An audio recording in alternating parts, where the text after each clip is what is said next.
far, and what's a week like when there's just so much uncertainty on when you're going to be able to play, how things are going to get done, and how are you and the team managing it? Yeah, I mean, obviously this is going to be a different week. Probably the most unique week that I've ever had since I've been in the league. I mean, obviously I woke up on I think it was yesterday morning, about to get ready to go to the facility, but obviously got the news that we couldn't go. Obviously we had some positive tests, which is definitely unfortunate, and hoping that all the guys, that have contracted it are definitely quarantined, and we'll recover soon and we'll be fine after that. Hopefully their families is fine as well. But it's just one of those deals where whenever they tell us to play, we're gonna have to go out there and play, man. Not really make any excuses, and try to prepare as best as we can during these virtual meetings. Really locking in on the details, watch as much film as we can individually and together as a team while we're on Zoom meetings. Buck? Yeah, Kevin, I guess when we talked to you like before the season, when people were deciding whether to opt in or opt out of this year, it was generally the consensus that you guys understood the risks of what you were getting into. I wonder if there was any difference in the conversations that were had after you guys found out that there were positive tests in the locker room, because Vrabel told us that there really wasn't much hesitation about, wanting to get out there and play whenever they told you guys you could. No, I don't think it was any conversation. Obviously, we all haven't really been able to get together to be able to talk about a lot of this stuff. But I mean, as far as me and my family, we haven't had any conversations about, the opt-out and all that type of stuff. But obviously, it's still uncertainty, because obviously, I wasn't one of the guys that tested positive, but at the end of the day, we're still doing testing. And I think like most of you guys may know, it may take a couple of days for, the virus to actually show up on a test. So at the end of the day, just trying to be smart, trying to do what I can to make sure that, I'm even staying safe around my family and doing what I possibly can, because like you said, this virus is serious. We're still in a pandemic, and, just want to be safe. Teresa?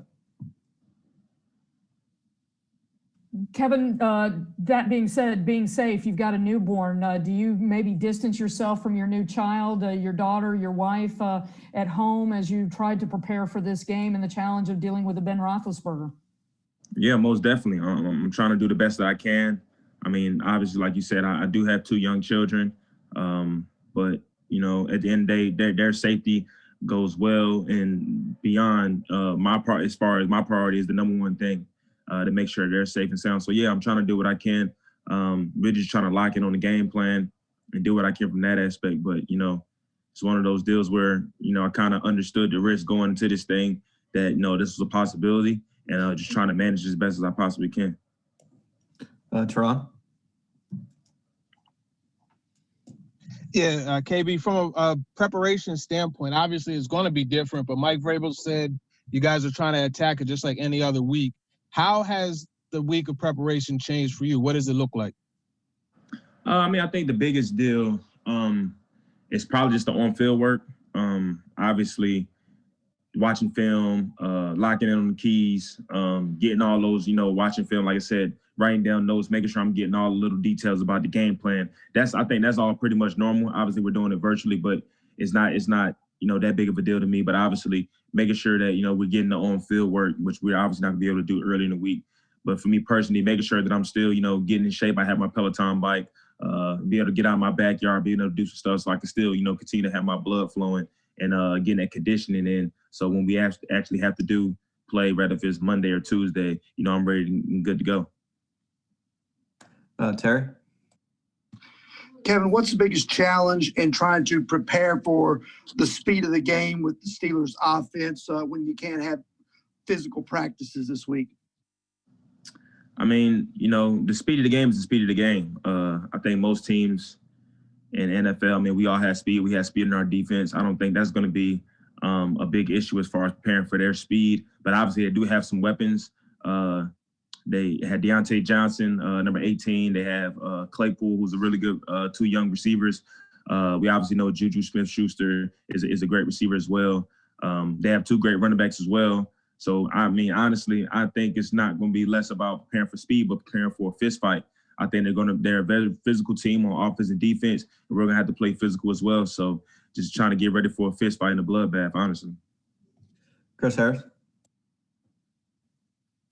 Hey, KB, you mentioned about just kind of the waiting period on getting results back. Is there a concern at all that, you guys are maybe waiting for the other shoe to drop, that there could be more positive tests coming? Yeah, I mean, that's always a possibility. Obviously, we're hoping that we don't have any more positives. I understand that we had another positive today, but yeah, that's definitely something that's a possibility because, like I said, the virus can show up 3 days later. So I just hope that guys are professionals. I think they all kind of understand and also verbal. We kind of explained to in the team meeting room that obviously this thing isn't over. So we just had to make sure that guys are being smart around their families, taking out, the right precautions to make sure that, because we're all obviously still getting tested every single day. So hopefully, we don't have any more positive tests, so we'd be good to go. Don Glennon.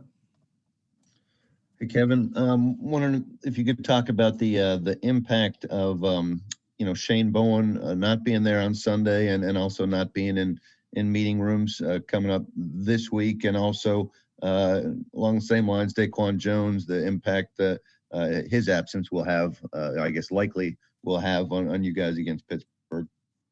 Yeah, I mean, as far as the last game, I don't think the impact was. I mean, I wouldn't say that it didn't have an impact because obviously he's been a good coach for us. But I mean, I would have to say, as far as being on the field and the play calling that was happening, it wasn't really a big difference between Mike Vrabel and Shane Bowen making the calls. But I mean, obviously, we're only doing virtual meetings, so he's able to be in virtual meetings with us. So we're able to talk through those different things. But I mean, not having Daquan out there, man, who's been a good player for us for a long time, that's going to have to be something we overcome. Jeffrey Simmons having a great year, and we're obviously going to have some guys behind him just going to step up and play some big minutes for us. So, I mean, I really like the depth that we have in our defensive line. But obviously, his presence out there is definitely something we're going to have to replace. Luke? Kevin, obviously at this point, one of the unknowns is how many times, if at all, you'll get to practice before the game. Vrabel said he expected maybe at least once you'll get to practice. So just generally speaking, what do you get out of practice during the week? Maybe you in particular.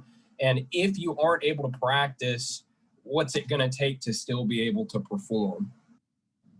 I mean, I think, when you're talking about practice, I mean, I think, when you're looking at a week of work, obviously it starts in the film where we start our mornings in the meetings in the film room, being able to take what we learn from the film onto the field. Now, just like you said, we might not be able to do that throughout this week. We won't maybe only be able to get one look at it on the field.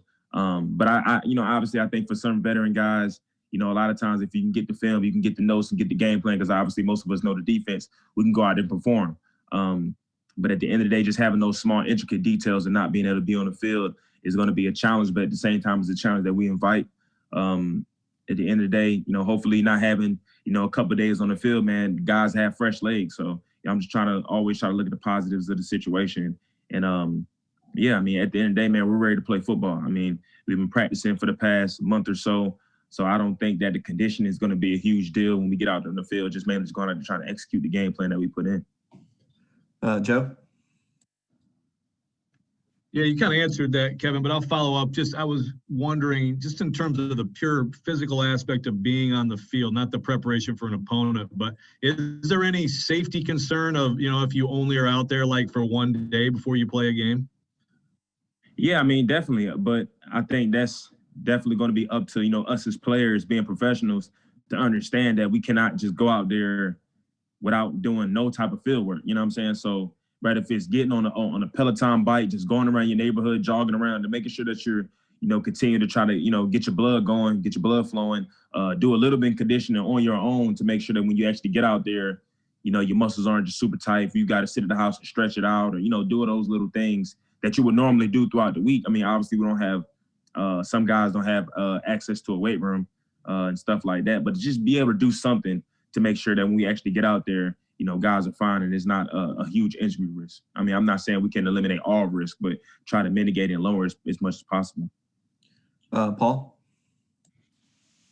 Wondering from your side of the ball, when you see a running back like Derrick Henry go airborne, what kind of challenge is that? How much of a surprise you think it might have been for a team to see a guy like that go airborne, and what's it like to defend that play? I mean, I think for most defenders, just seeing Derrick Henry run the ball, it's it's a scary sight. You know what I'm saying? So to see him get airborne, I mean, it's hard to get a guy that big out of the air and not go forward. So, you know, if he ever goes airborne, especially on the 1 yard line, the goal line, it's going to be pretty hard to stop his momentum and try to, you know, keep him out the end zone. So, I mean, hopefully we can see him go airborne a little bit more. We can get down the goal line, score some more touchdowns. Thank you. Steve Lehman. Hey, KB. I'm wondering, you've gone against him a couple times now in your career. What is the challenge of Ben Roethlisberger as a quarterback and his size and arm strength and what it poses?